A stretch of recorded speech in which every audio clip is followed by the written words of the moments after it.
Un témoin particulier de ces échanges, j'ai le plaisir d'accueillir Madame Odile Kirchner, notre déléguée interministérielle à l'économie sociale et solidaire. Merci.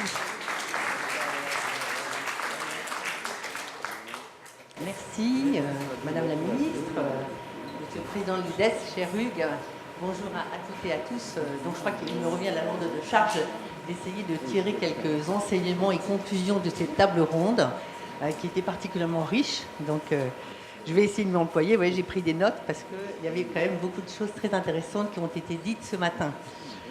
Alors, je relève d'abord qu'il y a évidemment, et nous partageons, je pense tous cela, qu'il y a un très fort enjeu de recrutement et de transformation des métiers dans l'économie sociale et solidaire. Donc, on a cité les chiffres, bien sûr, des départs à la retraite, qui va amener à un besoin de recrutement, mais on a cité aussi le fait qu'il y a beaucoup de nouveaux emplois qui se créent avec cette avancée de l'ESS dans un changement d'échelle, donc beaucoup de croissance d'activité. Il y a aussi beaucoup de nouveaux métiers qui sont liés aussi à la diffusion de nouvelles entreprises autour de l'innovation sociale. Et puis, je relève aussi, et merci à Marie-Claire Carrégé de son exposé, elle nous a bien mis en évidence que l'ESS allait être aussi touché par une transformation des métiers liés à la numérisation. Alors, je ne pense pas réellement qu'on va être touché par l'automatisation. C'est vrai qu'on voit au Japon qu'il se développe des robots de compagnie pour les personnes âgées, mais je ne pense pas que nos métiers vont être très touchés par ça.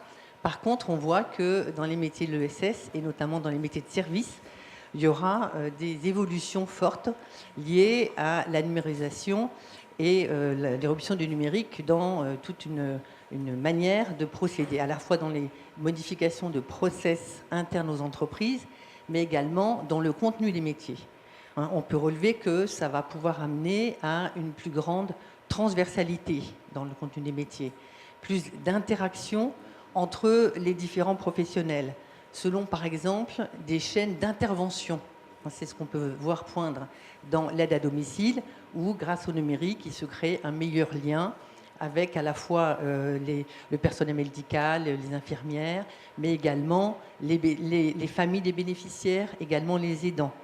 Donc ces transformations, elles sont aussi, et c'était noté dans l'étude, elles vont aussi toucher les métiers d'animation, les métiers d'enseignement et d'éducation populaire, les métiers du sport. Je pense aussi qu'il y a beaucoup de transformations à venir dans les circuits courts et la valorisation des déchets, dans lequel on sait qu'on a beaucoup d'entreprises de l'ESS. Et la bonne nouvelle, c'est que cette digitalisation, elle va plutôt aller dans le bon sens et apporter de la valorisation dans le contenu des métiers. Alors face à ça, on est quand même face à un certain paradoxe qui se ressortait de cette table ronde, c'est que d'un côté, on voit que l'ESS éveille un intérêt croissant. On sait qu'on a dans le sondage auprès des jeunes, de plus en plus de jeunes qui veulent venir y travailler. On voit aussi l'appétence de l'ensemble de la population pour cette économie qui a du sens, cet engagement qui a du sens. Je relève les termes employés par Madame El Khomri, j'ai trouvé très, très joli ce matin, l'ESS comme aimant à talent, aimant à énergie. Je crois que c'est une belle expression. Donc on a toutes ces dynamiques d'innovation sociale, d'initiatives citoyennes portées par l'ESS, tout cet élan vers l'ESS. Et puis d'un autre côté, on voit poindre quand même des inquiétudes sur la capacité à recruter face à l'ampleur de ses besoins, et notamment dans certains métiers autour du médico-social, de l'aide sociale, de l'aide à domicile, ce que j'appellerais globalement les métiers du care, avec cette expression anglaise parce qu'elle résume bien. Et c'est vrai que c'est beaucoup de nos métiers, puisque ça représente 1 million d'emplois sur les 2,4 millions d'emplois de l'ESS. Alors, ce que je vous propose de retenir 5 enseignements et pistes d'action qui sont sortis dans les expériences de terrain des uns et des autres et qui me paraissent particulièrement intéressantes. Bon, la première, c'est évidemment d'améliorer la visibilité et la compréhension des métiers de l'ESS. Alors, il y a le fait de mettre en avant les métiers qui sont les plus fréquents dans l'ESS. On va retrouver cette idée des métiers du care et de les valoriser. On va voir comment. Mais je crois qu'il faut aussi qu'on travaille mieux à faire ressortir, faire comprendre aux jeunes et aux moins jeunes, parce qu'on s'adresse aussi à beaucoup de personnes en parcours de carrière, ce qui est différent quand on travaille dans l'ESS. Et ça, c'est un axe qu'il faut faire ressortir, je pense, et mieux valoriser. Montrer la dimension spécifique qu'il va y avoir dans le fait que ces entreprises, elles sont évidemment beaucoup plus soucieuses que les autres d'unité sociale et d'un impact social, d'un impact sur le territoire. Montrer, faire comprendre aussi ce qui va être lié à l'association des salariés aux orientations stratégiques de l'entreprise, dans le cadre d'une gouvernance participative ou démocratique. Alors, toutes ces actions à conduire sur cette visibilité, bien sûr, l'UDES les conduit et Hugues Vidor en a rappelé un certain nombre d'axes, le portail métier qui va être les conventions avec les acteurs de l'emploi et le fait qu'aujourd'hui va être signée une nouvelle convention avec Pôle emploi. Je voudrais citer aussi, parce que je trouvais que c'était très intéressant, le fait que pour la première fois, l'UDES va participer à une opération qui s'appelle « Je fais un métier qui me plaît » et elle va donc offrir à des jeunes qui vont faire des petits films sur les métiers, un prix des métiers à la rencontre des autres. Je crois que c'est aussi une bonne initiative qui va donner une bonne visibilité. Sur ce sujet, il faut citer tous les partenariats qui sont conduits par les différents acteurs de l'ESS en relation avec l'UDES. On a parlé du programme Mon ESS à l'école, qui est porté par l'ESPER et d'autres acteurs de l'ESS, avec la première semaine Mon ESS à l'école qui aura lieu la semaine prochaine. Mais je voudrais aussi citer le programme Jeune ESS, qui est porté par un partenariat de l'État, et évidemment du ministère de l'ESS et de partenaires privés, des fondations de la Massif et de la SNCF. Et je voudrais également citer, parce qu'on n'en a pas parlé, mais ça me paraît très important, le fait que ESS France et de nombreux acteurs de l'ESS, en famille de l'ESS, ont signé il y a quelques mois un engagement avec la ministre de l'Éducation nationale d'accueillir plus de jeunes en stage de 3e dans les entreprises de l'ESS. Et ça, c'est un vecteur de diffusion et de connaissances qui me paraît très important, parce qu'on touche les jeunes, mais on touche aussi les prescripteurs, on touche les enseignants, on touche les parents. Et ça permet d'avoir une approche concrète de ce qu'ils vont pouvoir trouver, à la fois comme métier, mais aussi comme mode d'entreprendre autrement dans l'ESS, et comment ça va impacter le fait ce qui va impacter leur emploi, en définitive. Voilà, ce qu'on ressort aussi de ça, de ce qui ressortait aussi des discussions ce matin, je crois que c'est très important, c'est dans cette valorisation des métiers de l'ESS, bien mettre en évidence que ce sont des emplois locaux.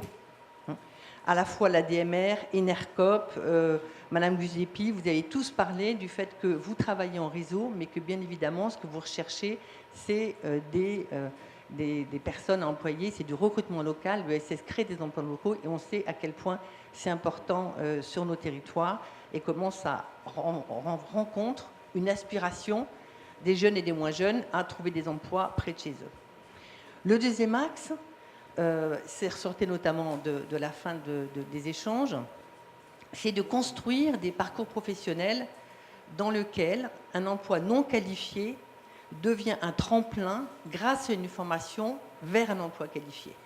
Et ça, il y a des outils pour faire ça. Donc on a parlé des contrats aidés, on a parlé des emplois d'avenir, on a parlé de tisser des relations très étroites avec les OPCA, Uniformation et Unifaf.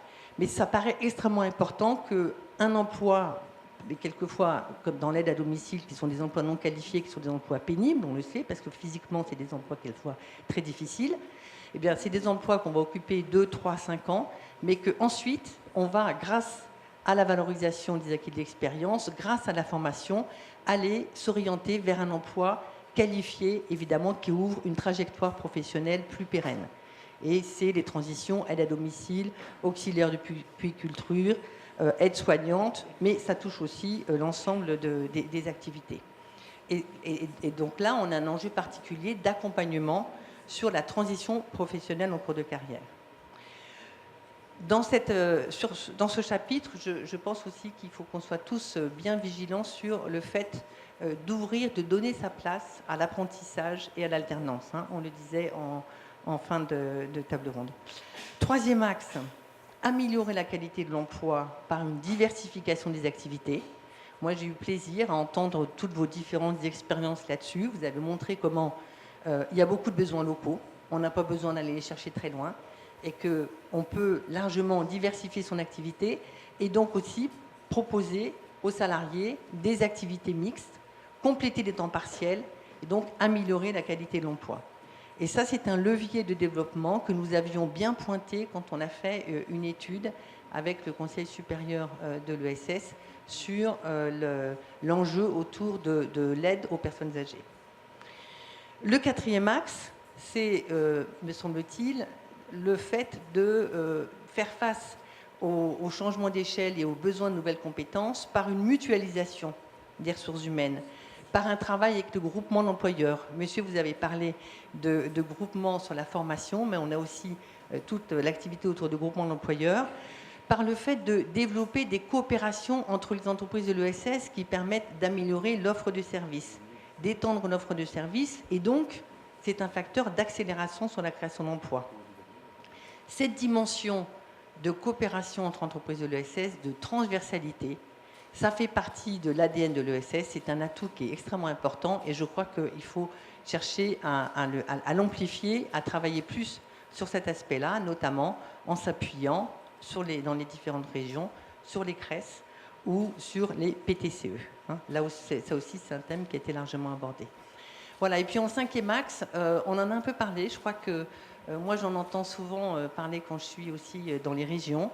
Et c'est un axe qui me paraît important qu'il soit inscrit dans les stratégies régionales de développement de l'ESS.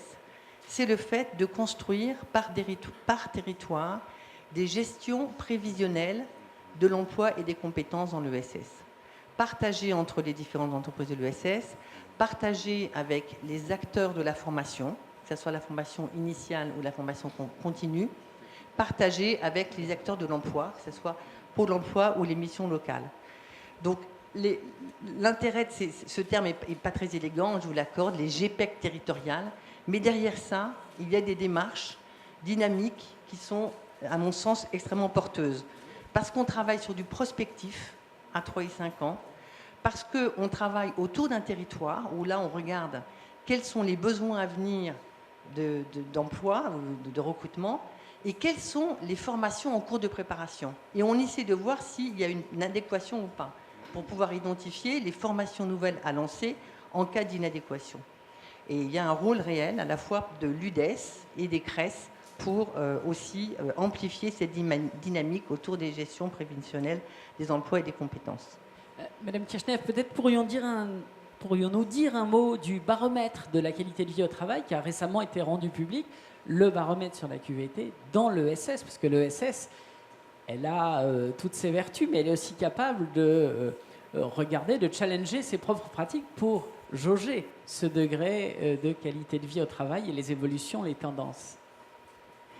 Volontiers, quelques mots là-dessus, parce que c'est la ministre qui va conclure la matinée. Donc, juste quelques mots pour dire qu'effectivement, je crois que c'était hier ou avant-hier, il y a eu une deuxième enquête de Quorum sur la qualité de la vie au travail, qui donne, pour résumer, mais je crois que vous pourrez trouver très facilement l'ensemble des documents et des conclusions. Donc, je ne vais pas m'étendre sur les chiffres, mais le fait que les salariés et les dirigeants continuent à avoir une appréciation globalement très positive du travail dans l'ESS, bien qu'on note une petite baisse des notes moyennes.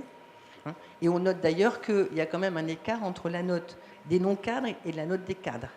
D'où le besoin de travailler sur l'amélioration de la qualité de l'emploi dont je parlais tout à l'heure. On relève aussi qu'il y a un fort attachement au secteur. 83% des salariés, 94% des dirigeants, c'est quand même des sacrés beaux scores.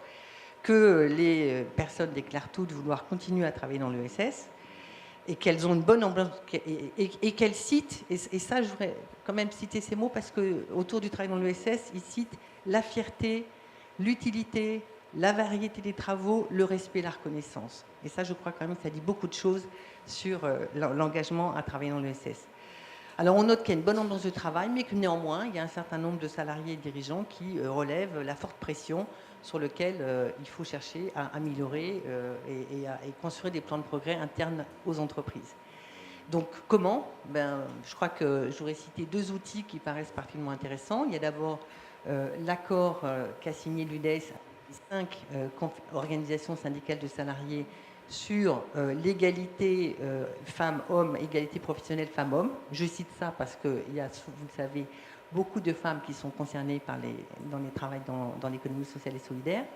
Et puis, on peut citer aussi comme outil de démarche de progrès sur l'amélioration de la qualité de la vie au travail, le guide d'amélioration continue des bonnes pratiques qui a été élaboré par le Conseil supérieur de l'ESS et dans lequel il y a un chapitre qui porte sur cet aspect-là.